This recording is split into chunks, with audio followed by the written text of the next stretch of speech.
ನೋಡಿ ಈಗ ಮದ್ದು ಬಿಡಲಿಕ್ಕೆ ಮರಕ್ಕೆ ಹತ್ತುತ್ತಾ ಇದ್ದಾರೆ. ಒಂದು ಅಡಿಕೆ ಮರಕ್ಕೆ ಹತ್ತಿದರೆ ಸುತ್ತಮುತ್ತಲಿನ 5-6 ಅಡಿಕೆ ಮರಕ್ಕೆ ಒಟ್ಟಿಗೆ ಮದ್ದು ಬಿಡ್ಬೋದು.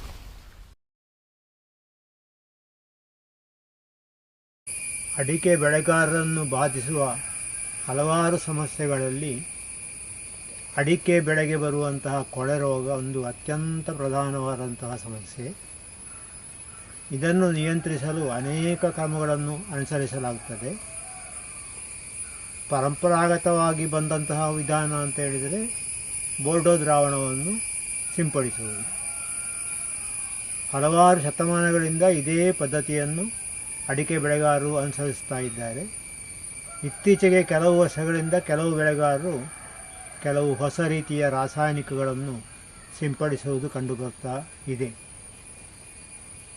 ಹೆಚ್ಚಾಗಿ ಕೊಳೆರೋಗ ಬಂದ ಮೇಲೆಯೇ ಬೋರ್ಡೋ ದ್ರಾವಣವನ್ನು ಸಿಂಪಡಿಸುವಂಥದ್ದು ವಾಡಿಕೆ.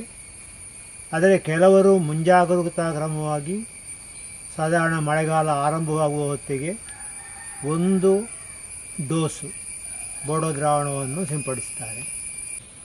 ಹಾಗೆ ನಾವು ನಮ್ಮ ಅಡಿಕೆ ತೋಟಕ್ಕೆ ಇಂದು ಬೋರ್ಡೋ ದ್ರಾವಣವನ್ನು ಸಿಂಪಡಿಸಲು ಸಿದ್ಧತೆ ಮಾಡಿಕೊಳ್ತಾ ಇದ್ದೇವೆ. ಸಾಮಾನ್ಯವಾಗಿ ಬೋರ್ಡೋ ದ್ರಾವಣ ಸಿಂಪಡಿಸುವಾಗ ವಿವಿಧ ರೀತಿಯ ನಿಷ್ಪತ್ತಿಗೆ ಅನುಸಾರವಾಗಿ ಬೋರ್ಡೋ ದ್ರಾವಣವನ್ನು ತಯಾರು ಮಾಡಲಾಗ್ತದೆ. ಹೆಚ್ಚಿನವರು 2 kg ಮೈಲುತುತ್ತು, ಅದಕ್ಕೆ 4 kg ಸುಣ್ಣವನ್ನು ಅಂದರೆ ಸಮ ಪ್ರಮಾಣದಲ್ಲಿ ಉಪಯೋಗಿಸಲಾಗ್ತದೆ. ಕೆಲವರು ಸ್ವಲ್ಪ ಸ್ಟ್ರಾಂಗ್ ಮಾಡಲಿಕ್ಕೆ ಬೇಕಾಗಿ 2 kg ಮೈಲುತುತ್ತಿಗೆ 4 kg ಸುಣ್ಣವನ್ನು ಬಳಕೆ ಮಾಡ್ತಾರೆ. ನಾವೀಗ ಅದೇ ರೀತಿ 2 kg ಮೈಲುತುತ್ತಿಗೆ 4 kg ಸುಣ್ಣವನ್ನು ಈಗ ಉಪಯೋಗಿಸ್ತಾ ಇದ್ದೇವೆ. ನೋಡಿ, ನಾವಿಲ್ಲಿ ಚಿಪ್ಪಿ ಸುಣ್ಣದ ಪ್ಯಾಕೆಟನ್ನು ಓಪನ್ ಮಾಡ್ತಾ ಇದ್ದೇವೆ. 2 kg ಹಾಗೆ 2 ಪ್ಯಾಕೆಟ್ ಉಂಟು.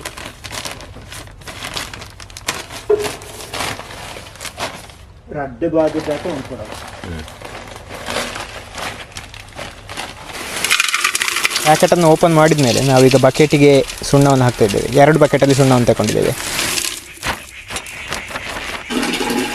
ನೆಕ್ಸ್ಟ್ ನಾವು ಸುಣ್ಣಕ್ಕೆ ಕುದಿಯುವ ನೀರನ್ನು ಹಾಕಬೇಕು. ಅಂದರೆ ಒಳ್ಳೆ ಬೆಚ್ಚಗಿರುವ ನೀರನ್ನು ಹಾಕಬೇಕು. ನೋಡಿ, ಇಲ್ಲಿ ಬಿಸಿ ನೀರನ್ನು ಸುಣ್ಣದ ಮೇಲೆ ಹಾಕ್ತಾ ಇದ್ದೇವೆ.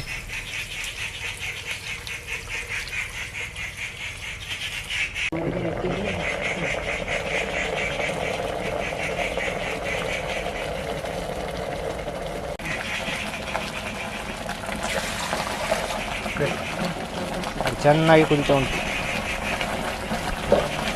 ಅದು ಬಾಲ್ದಿಯಿಂದ ಹೊರಗೆ ಬೀಳದ ಹಾಗೆ ಅದಕ್ಕೆ ಸ್ವಲ್ಪ ನೀರನ್ನು ಸೇರಿಸಿಕೊಂಡ್ರೆ ಆಯಿತು.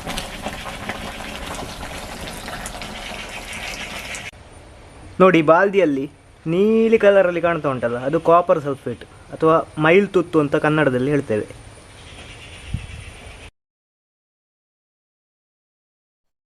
ನೋಡಿ, ಇಲ್ಲಿ ಕಾಣ್ತಾ ಇರೋದು ಇದು ಅಡಿಕೆಗೆ ಮದ್ದು ಬಿಡಲಿಕ್ಕೆ ಉಪಯೋಗಿಸುವಂತಹ ಪಂಪು. ಈಗ ಬೇರೆ ಬೇರೆ ವಿಧಾನಗಳಿವೆ. ಮೆಷಿನ್ ಯೂಸ್ ಮಾಡಿ ಬಿಡ್ಬೋದು, ಮತ್ತು ದೋಟಿಯಿಂದ ಅಡಿಕೆಗೆ ಮದ್ದು ಬಿಡ್ಬೋದು. ನಾವು ಹಳೆ ವಿಧಾನವನ್ನೇ ಅನುಸರಿಸಿದ್ದೇವೆ. ಹಾಗೆ ಈಗ ನೋಡಿ, ಇಲ್ಲಿ ಗ್ರೀಸ್ ಅಪ್ಲೈ ಮಾಡ್ತಾ ಇದ್ದೇವೆ.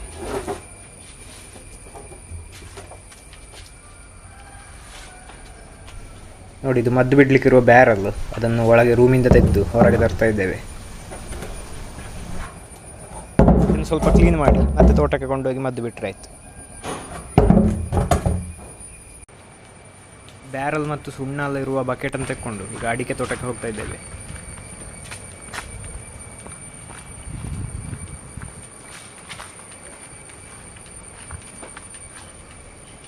ನೋಡಿ, ಈಗ ನಾವು ಬ್ಯಾರಲ್ಗೆ ನೀರು ಹಾಕ್ತಾ ಇದ್ದೇವೆ.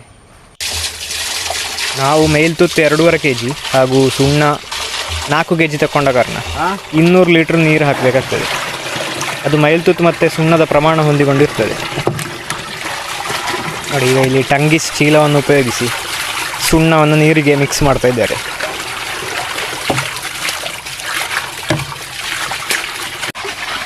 ಸುಣ್ಣ ಮಿಕ್ಸ್ ಮಾಡಿ ಆದಮೇಲೆ ಈಗ ಮೈಲ್ತುತ್ತನ್ನು ಸುಣ್ಣದೊಟ್ಟಿಗೆ ಮಿಕ್ಸ್ ಮಾಡ್ತಾ ಇದ್ದಾರೆ.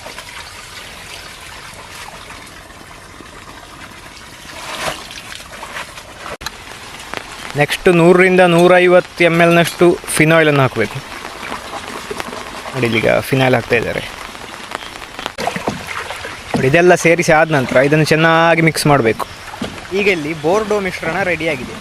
ಇದನ್ನು ಬೋರ್ಡೋ ಮಿಶ್ರಣ ಅಂತ ಕರಿತೇವೆ. ಕೊಳೆರೋಗಕ್ಕೆ ಅತ್ಯಂತ ಸೂಕ್ತವಾದಂತಹ ಔಷಧಿ. ನೋಡಿ, ಇಲ್ಲಿ ಅಡಿಕೆ ಮರಕ್ಕೆ ಹತ್ತಲಿಕ್ಕೆ ಇರುವ ಏಣಿಯನ್ನು ತಗೊಂಡು ಹೋಗ್ತಾ ಇದ್ದಾರೆ.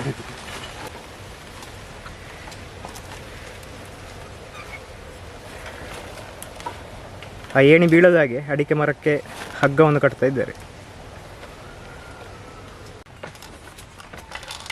ಮದ್ದು ಬಿಡುವ ಪಂಪನ್ನೆಲ್ಲ ಸೆಟ್ ಮಾಡಿ ಆಗಿದೆ. ಹಾಗೆ ಮದ್ದು ಬಿಡುವುದಕ್ಕಿಂತ ಮೊದಲು ಚೆನ್ನಾಗಿ ಗಾಳಿ ಹಾಕಬೇಕು ಈ ಥರ. ಹಾಗಿದ್ರೆ ಅದು ಸ್ಪ್ರೇ ಕರೆಕ್ಟಾಗಿ ವರ್ಕ್ ಆಗ್ತದೆ, ಇಲ್ಲದಿದ್ದರೆ ಅದು ಕರೆಕ್ಟಾಗಿ ಸ್ಪ್ರೇ ಮಾಡಲಿಕ್ಕೆ ಆಗೋದಿಲ್ಲ.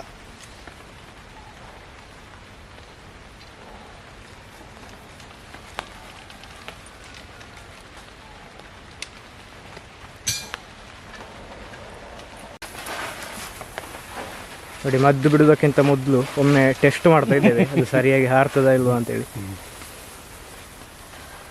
ನೋಡಿ, ಒಳ್ಳೆ ಹಾರ್ತಾ ಉಂಟು. ನೋಡಿ, ಈಗ ಮದ್ದು ಬಿಡಲಿಕ್ಕೆ ಮರಕ್ಕೆ ಹತ್ತುತ್ತಾ ಇದ್ದಾರೆ.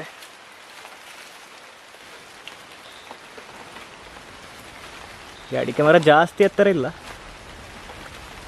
ಒಂದು ಅಡಿಕೆ ಮರಕ್ಕೆ ಹತ್ತಿದರೆ ಸುತ್ತಮುತ್ತಲಿನ 5-6 ಅಡಿಕೆ ಮರಕ್ಕೆ ಒಟ್ಟಿಗೆ ಮದ್ದು ಬಿಡ್ಬೋದು.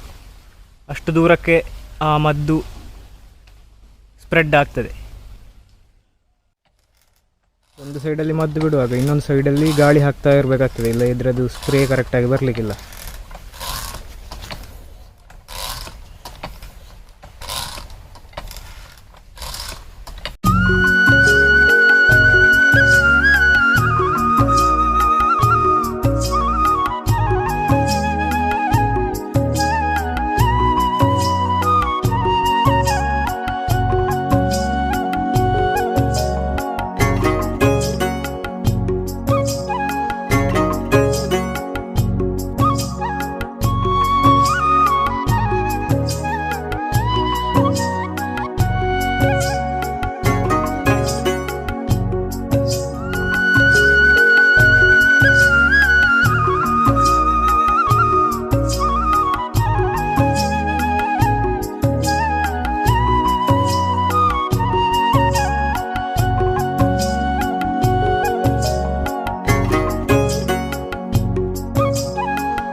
ನಮ್ಮಲ್ಲಿ ಸಾಧಾರಣ 300 ಅಡಿಕೆ ಮರ ಇದೆ. ಹಾಗೆ ಈಗ ಮದ್ದೆಲ್ಲ ಬಿಟ್ಟಾಯಿತು.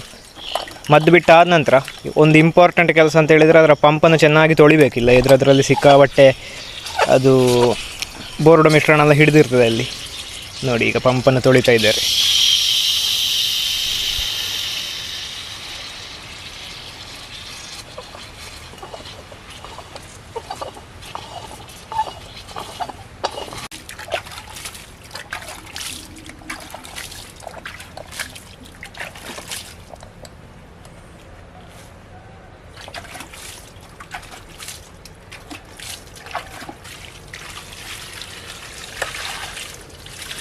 ಈ ವಿಡಿಯೋ ನಿಮಗೆ ಇಷ್ಟ ಆದರೆ ನಿಮ್ಮ ಸ್ನೇಹಿತರಿಗೆಲ್ಲ ಶೇರ್ ಮಾಡಿ.